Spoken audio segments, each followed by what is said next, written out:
Um, Barry and Ed, can you give me a thumbs up if everything looks okay on your end? Cool. Super duper. All right, we're going to go ahead and get started on this presentation now, and the presentation will last about 20 minutes. I'm going to have Ed begin with our introduction and welcome.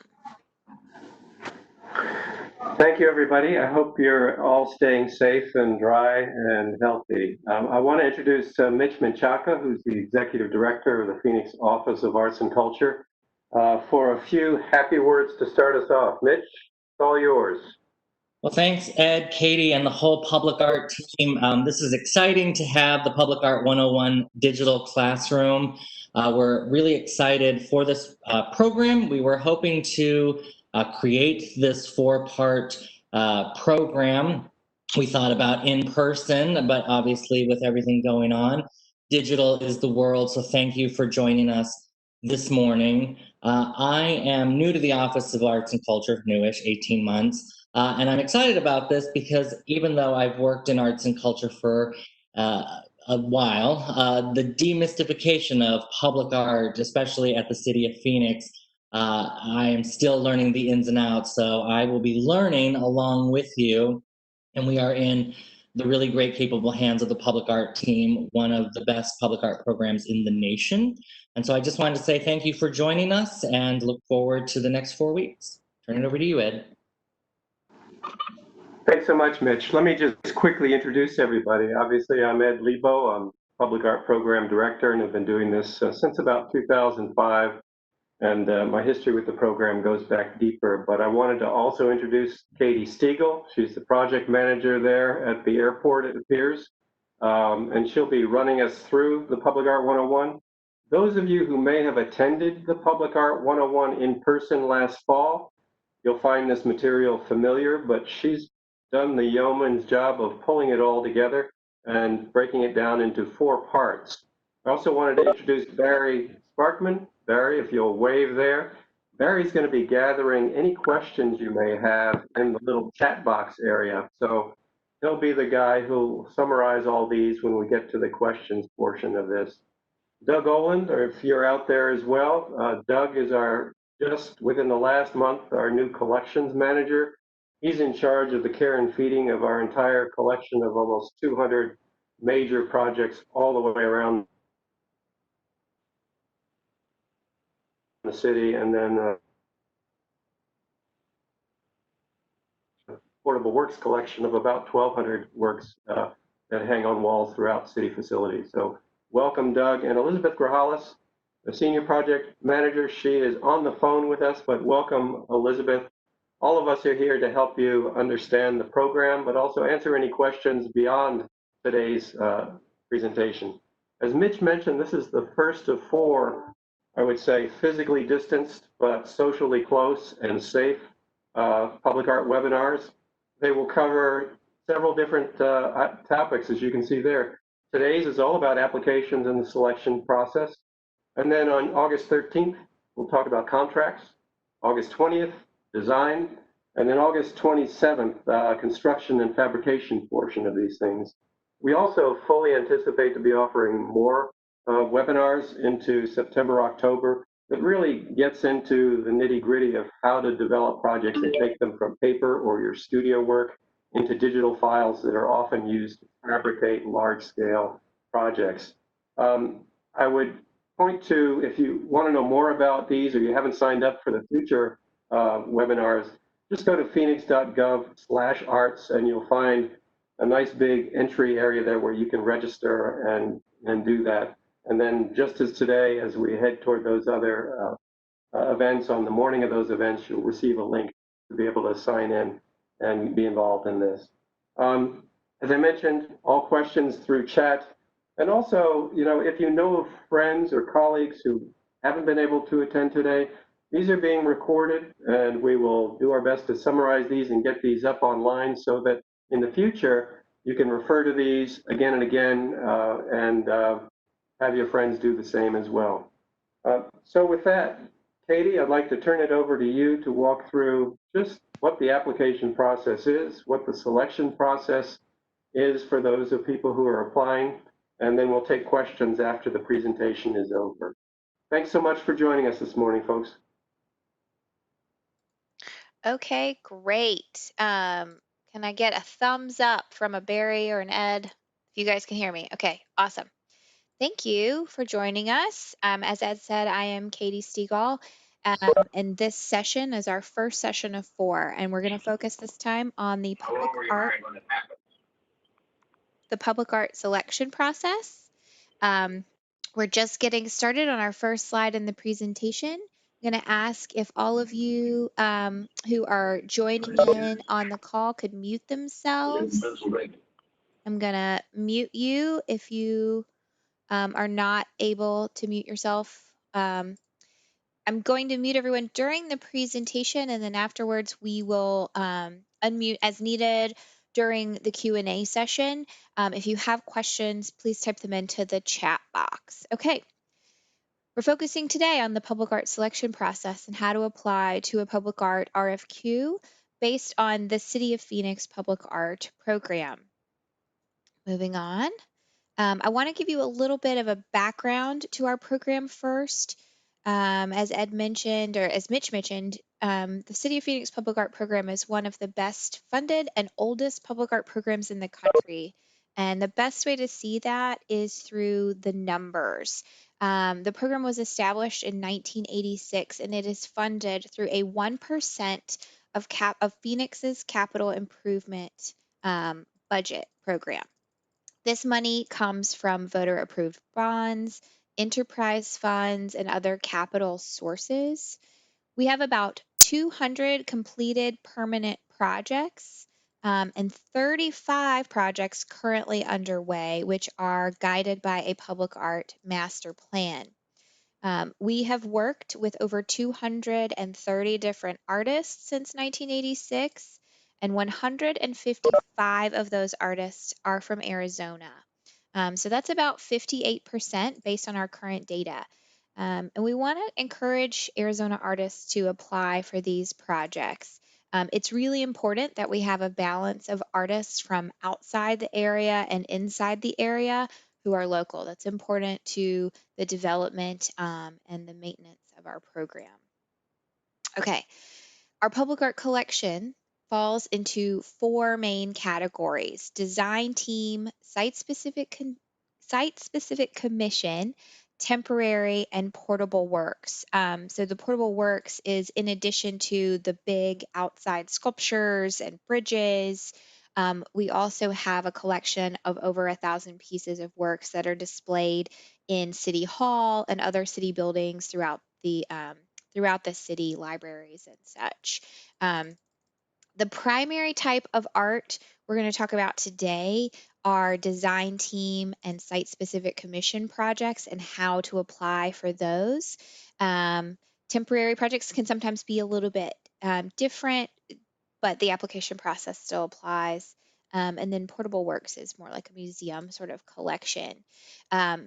So some examples of design team projects and site-specific commissions that that this session really applies to: bridges, transit shelters and amenities, trails and public spaces, overpasses and underpasses, and airports. The reason why I'm showing you all of this is to indicate and share that the key purpose behind our public art program is to ensure that aesthetics become an essential and integrated part of building the city. The city agreed to this commitment, like I said, way back in 1986. We were actually the first city in the United States to create a public art master plan to guide the process. So it's something that our city council and our other city departments have been committed to and supportive of for a really long time. So this artwork that we're creating is literally a part of building our city the same way that we build roads and streets and bridges and water services systems to support the city. So it's part of the overall quality of life. So that's our overview. Again, if you have any questions during this time, please feel free to type a question in the chat box and we will get to it at the end. But let's dive into how you sign up. Um, and where do I go to find these opportunities? How do you get to be that artist who builds a bridge? I'm going to walk you through these steps that you as an artist would be taking through the selection process. And then throughout that way, I'm going to provide context as to why you would take those steps. So here we go. Click.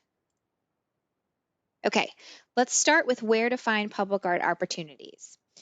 Write down this, screenshot it. We will put this on YouTube, but this is our Office of Arts and Culture webpage, and this is the fastest way to go and find opportunities. You're going to start here at phoenix.gov/arts, and this is the main page. There you're going to want to click on Public Art. Click on Public Art. And then once you get to the Public Art program page, you're going to click on Opportunities. And that will take you to the place where the calls are posted. There is an upcoming call that I believe is either posted now or will be posted later. This is just a screenshot, but I know that there is a call getting ready to open or has opened today, and we can maybe address some questions about that later. But this is where you're going to find all the opportunities. The first thing I think you want to do is probably sign up for this list serve, because that means you will be on an email list. And if a new opportunity opens up, you'll receive an email about it once it gets posted. But when you're ready to apply for an opportunity, you're going to find it here, and you're going to find a button that says download the RFQ. Now, an RFQ means request for qualifications. This is just going to run through some pages here of what an RFQ looks like. This is what the document looks like, that you will download from clicking that button. The reason why it's so important to start here with this RFQ document is so that you can learn about what the project is and what you're applying for. Um, Not every project is right for every artist. It's open for applications to every artist, but it's up to you to determine what's right or not for you. For example, if we explain in the RFQ that this is a project that's great for artists who specialize in two-dimensional media and have experience working with the community, and you are a printmaker who's never made public art before, but you have experience working with large groups to teach workshops, this could be a perfect opportunity for you to apply because you have that community engagement experience and you're a two-dimensional artist. But say I look at it and I'm a sculptor who makes life-size human figure sculpture for monuments and private clients. Then this opportunity, because they're looking for 2D artists, is probably not the right opportunity for me. So I'm not going to spend my time applying for it. This is just to say the RFQ is going to give you all that information to make the decision about what you want to spend your time applying for. But it's a big document, and sometimes it's a little bit difficult to decipher where all that information is. So I'm going to step through this document with you, and show you what things are really important, what's embedded into this RFQ that you need to look for when you're getting ready to apply that will help you craft the best application you can. You want to pay close attention to number one, the project description. It's usually on the couple first pages. It might even be like the first paragraph of content. Um, that is going to give you a good overview of what the project is about. The next thing you need to read is the transparency policy. It's important that you understand clearly that you are applying for a City of Phoenix project. So there are requirements of who you can talk to or can't talk to, um, in order to keep the process fair. So you want to make sure that you read that transparency policy so you don't accidentally make yourself ineligible for a project. So be sure to read that second. The next thing you want to read is the scope of work. It's probably usually like the next page down. That scope of work is where we break down all the actual work in detail. So you know what the schedule is, what the budget's going to be, all of the requirements. That's what you're going to be doing for the next couple of months or years or however long the project is. Then you want to move on to evaluation and selection. It's usually section 4 in our RFQs or somewhere around there. Um, that's a really important thing to pay attention to because that's different for every single project. You want to keep it in mind when you're preparing your responses to questions and make sure that you highlight what is right about your work and you as an artist that fits those specific criteria. So then you move on to the response information. With those criteria in mind, you craft what your response is going to be. Response information is basically what you need to submit, whether it's a resume, it's 10 photos, or 5 photos. That's all going to be outlined there. We typically do, let me go back to that. Sorry. Apologies. Technology, evaluation, selection, response information. We typically accept applications in online application processes, but sometimes it can be in more of a direct submission process where you're emailing or sending us something.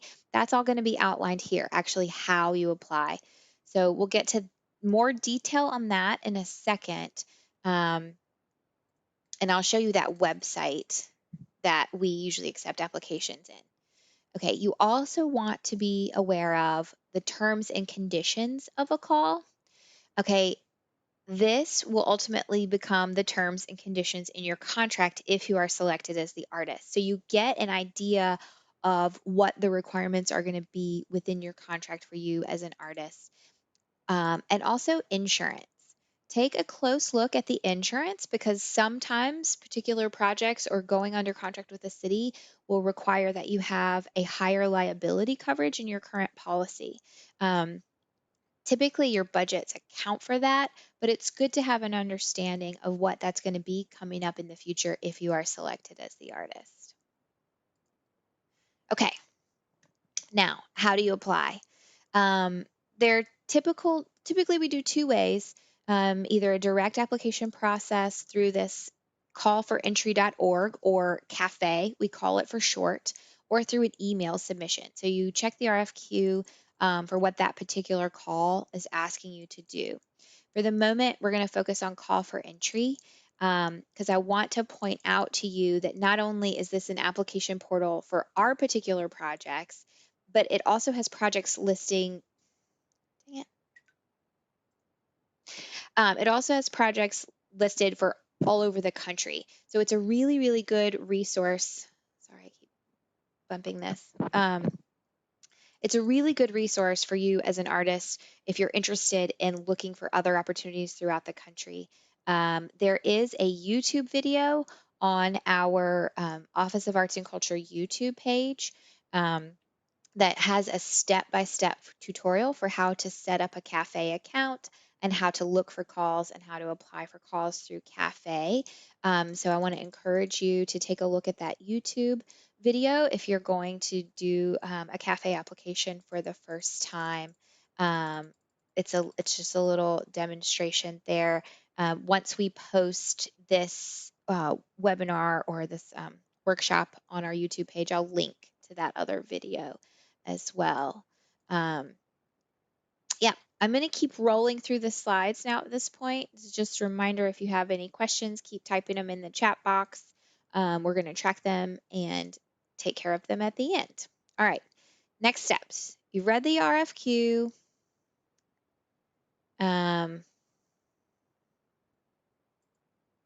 You've read the RFQ, you're ready to apply. I want to talk about tips and tricks for photography. The most important part of your application is your photographs. Um, we're going to go through examples of these, but I want to encourage you to do a couple things. Number one, use the best photographs of your work you can. If you can hire a professional photographer, that is excellent, and we do recommend that if it's possible. Try to avoid stuff in the background. Don't place yourself or your name in the photograph. This is because we have a blind jury process, which we'll explain more in another slide. And don't collage together more than one photograph. And let me show you some examples of why. All right, this is a do. I'm going to show you some do's and don'ts photos. This is a great photo because it's a single image. It is a wide shot that shows all of the work, the benches, and how it's to be used. High quality. This is a don't. We have a blurry photo, distracting background. There is a person in here for scale, but you're not getting a very good impression of what this project does in terms of shade and seating. This is a do because you can clearly see the project from a separate angle. It's a single photo. You can see benches, you can see canopies, and you can see how it looks at night versus what it looks like during the day. So it shows that additional element of lighting. This one's really important. Oftentimes there's a limit to the number of photos you can put in an application. And so you might think it's better to collage together more photos on one slide because you can show more photos of your work. And that is actually not the best decision. Why? Because all of these are beautiful images that show the work, but see this image in the top left-hand corner? You really don't get the best impression like you do when it's a full slide here. You don't know how your panel is going to be viewing these images, if they're going to be on a tablet screen or a big screen. So the best way to make the best impression is to only put one image on a slide at a time. Is that everything I wanted to say about photographs? Yeah, it is. Okay, I'm going to turn it over to Ed and give my voice a little break and have him talk about selection panels and what they're looking at when they look at these applications. I'm gonna mute myself. Thanks so much, Katie. That advice on photographs is really excellent. Those of us on staff are the ones who organize the selection panels, but we do not vote. We are completely neutral arbiters of this whole process so that we can ensure fairness across the board.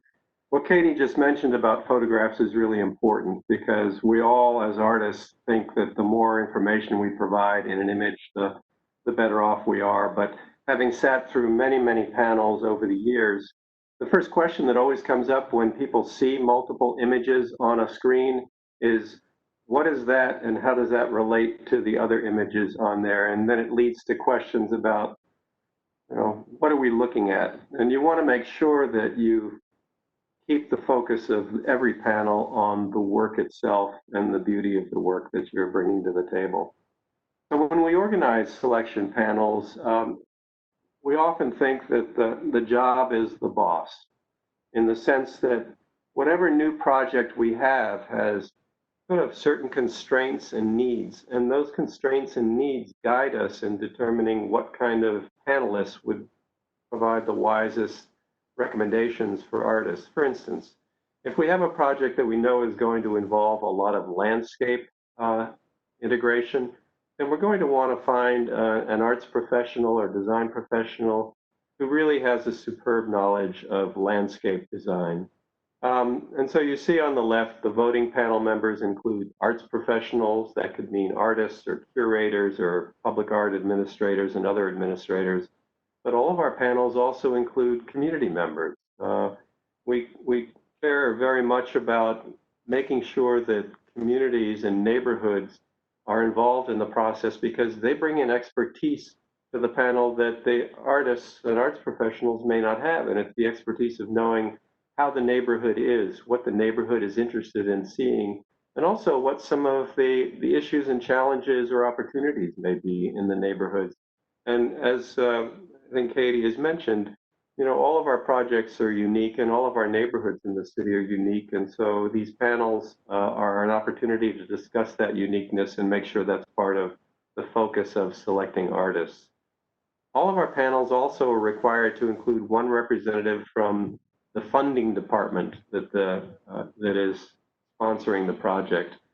The Arts and Culture Office and the Public Art Program, because we have a percent for art program here, we receive a penny out of every buck that the city spends on building itself, designing and building itself. And so we work with just about every department in the city that builds anything.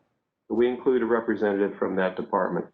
And sometimes, quite honestly, we'll invite advisory members to the panel. There may be engineers or architects or landscape architects or other design professionals who were involved in the projects we'll be selecting artists for.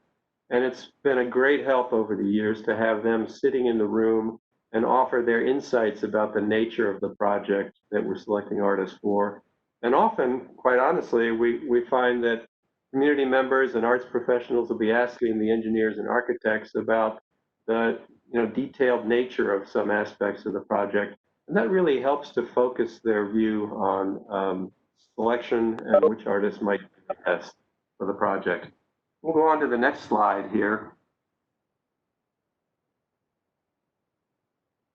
So Katie mentioned earlier that we rely on blind or anonymous juries, and we do this for a couple of reasons. Is that we pride ourselves in this program of being, the entry for many artists in taking their first step into public art. And over the years, there have been many artists locally who have done projects here, sort of got their chops doing public art through the public art program here and around the valley, and then gone on to national careers in the arts. And so it's really important to get new talent in the door and to work with our project managers, which are really become the mentors in projects and helping new artists understand how to develop solid and successful works of public art. But to do that, we don't want any artists applying for a project to have any advantages over other artists, or frankly, disadvantages.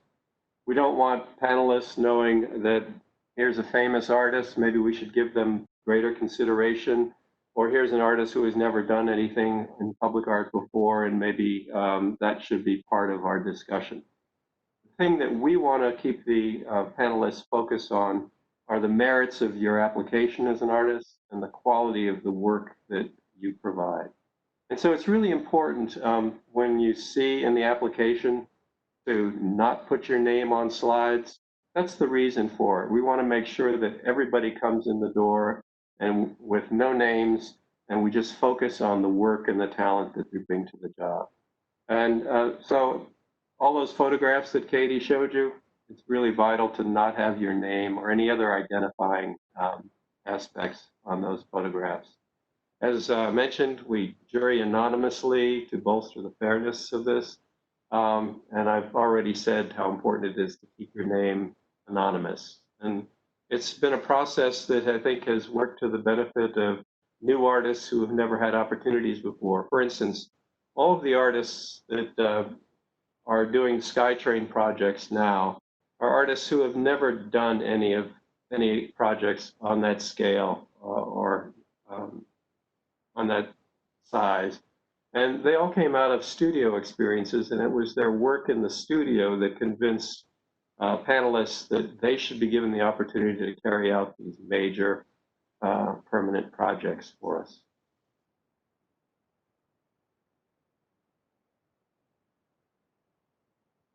So Katie has already mentioned what can occur inside a panel, but I'll share my insights with you too. Is that, panelists, let's say you have 100 applicants for a project, you can multiply that 100 by however many photographs are asked for in the application. And so panelists are looking at a lot of photographs. So you want your photographs to be absolutely the best they can be. When Katie mentioned it's great if you can afford a professional photographer, that's key because as an artist, you're competing with others who have found the work and engaged the work of professional photographers. So photography is key. And you may be seeing your photos on a small screen when you first review, and that's how many of the panels sort of review do the first pass, is they're looking at images maybe on their desktop, but then also on a large screen once we get into the room. They will be reading hundreds of statements. So it's really important when we say 1 page or whatever the limit on the size of the entry is, that you abide by that, because think of all the reading that the panelists will be doing. You want to be concise and you want to be direct about what your intentions are and answer whatever questions are posed. And the panels do have options. Panels can make a final selection that is directly select an artist from the pool and say, we recommend this artist for a project. They can also recommend a short list of finalists, 4, 5, 6, 7 artists to be interviewed, or they can also recommend a short list of artists who they would want us to ask to develop proposals. And so those three options. And quite honestly, panels can also review entries, and if they feel that there isn't enough in the pool to decide a recommendation, they can also make that recommendation. Though that is, I think, very rare. I don't know that I've seen that in my time here, but it's certainly an option that they have.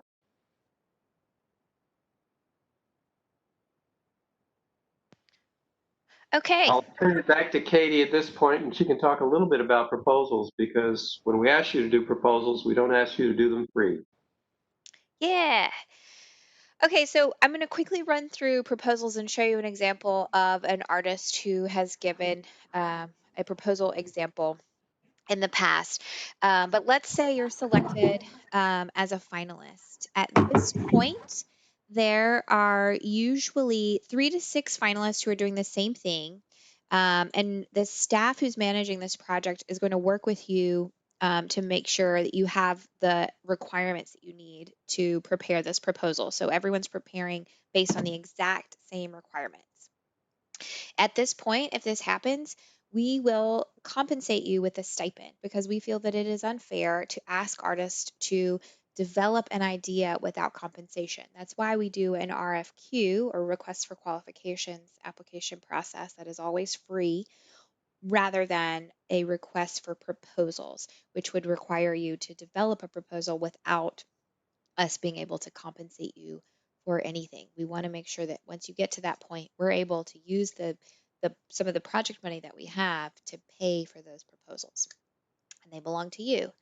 Um, so I'm going to walk you through an example of an artist proposal that was really successful. It's an artist who had never done large public art before. His name is Frank Gonzalez. He's local here to Phoenix. And I'm going to tell you a little bit about the project and how he started to develop it, his proposal. So this is a floor plan that was shared with the artist developing proposals. This floor is nearly 300 feet long and 400 feet wide. That's about the length of 2 football fields.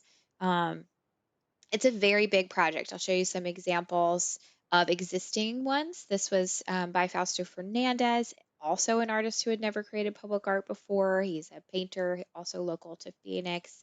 And this is another one by Janelle Stanley, just to give you an idea of how large these projects are. And now I'm going to show you some of Frank's studio work, some of his really intricate, detailed, colorful paintings. He created this mural, which I think was one of the largest things he had created, but nowhere near to the length of 2 football fields. Um, and I show you this to indicate that, like, you do not have to have made public art before to apply and develop a really good proposal. Um, this was his proposal. This is it. He brought in this actual painting. It's 20 inches long and about 6 inches tall. Um, and I wanted to show you this because your proposal doesn't have to be a digital rendering. It doesn't have to be a full-blown SketchUp model. It doesn't have to be drawn exactly to scale. But what Frank did with this project was he did what he does best. He paints, he chooses color, he creates dynamic, detailed compositions. Um, he creates art about our place in the desert. And these were all things that the specific RFQ he was interviewing for called for. We wanted a two-dimensional artist who could demonstrate those things, and then we would be able to take them through the next steps, which is what we're doing with Frank right now. In our next couple sessions, next Thursday and the following Thursdays, I'm going to walk you through Frank's progression from this proposal to his actual design, which is actually beginning installation on August 20th. So it's exciting. We're actually going to build this proposal while we're walking through this presentation right now. So make sure you sign up for those additional sessions of the Public Art 101 if you're curious to see how we can take something like this to creating an actual proposal. So this last slide is going to be an example of the approval process. Ed, will you walk us through this step? Because this is something that the artists don't typically see or participate in. Sure, and it's a great sort of quick overview of Frank's work and where we're headed with that. But let's say I'm Frank and I've sent a proposal in, and then the selection panel has recommended uh, me for the project. What happens on our end at the Phoenix Office of Arts and Culture is that because this is a city project, is that we take that final recommendation to the Arts and Culture Commission, sometimes first to the Public Art Committee and then on to the full commission.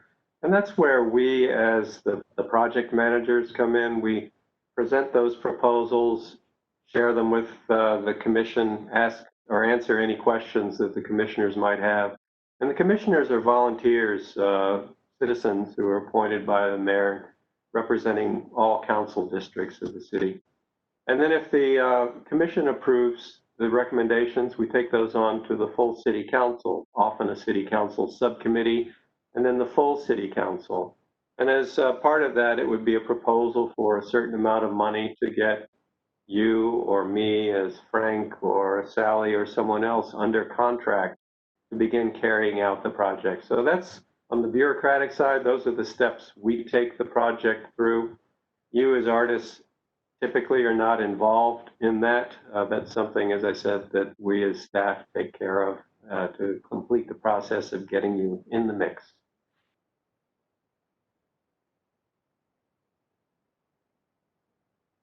And I think with that, we have reached the point where we have all kinds of questions if you would like. And Barry, if you're tracking those, maybe we can start in on some of those. There's been some comments, but so far, no questions.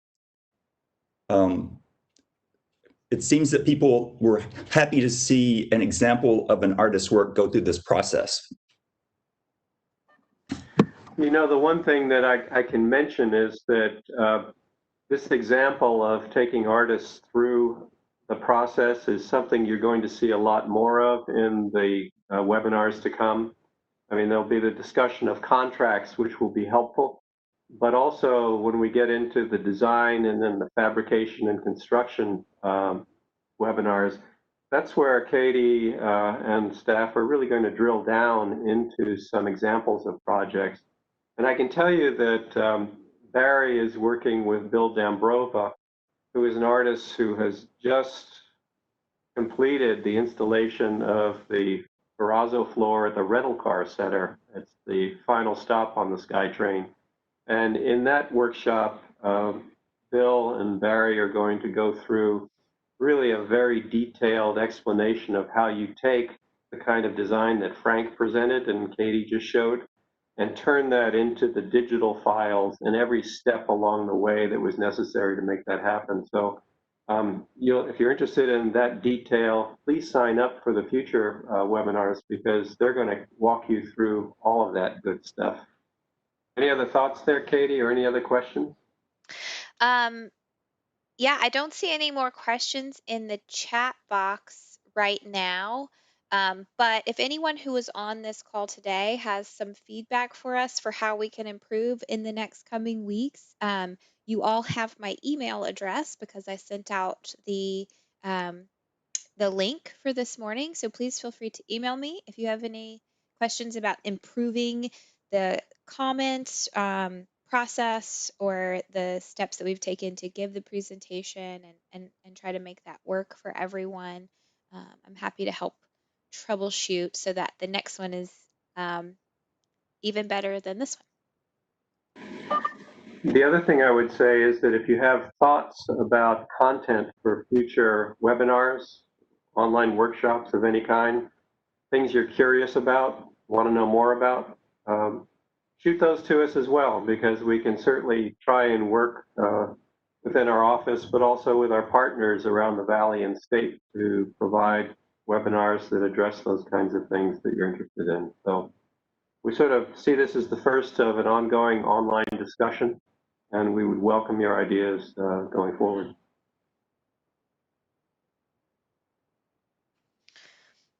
Okay. I mean, if there are no other questions, thanks for joining us.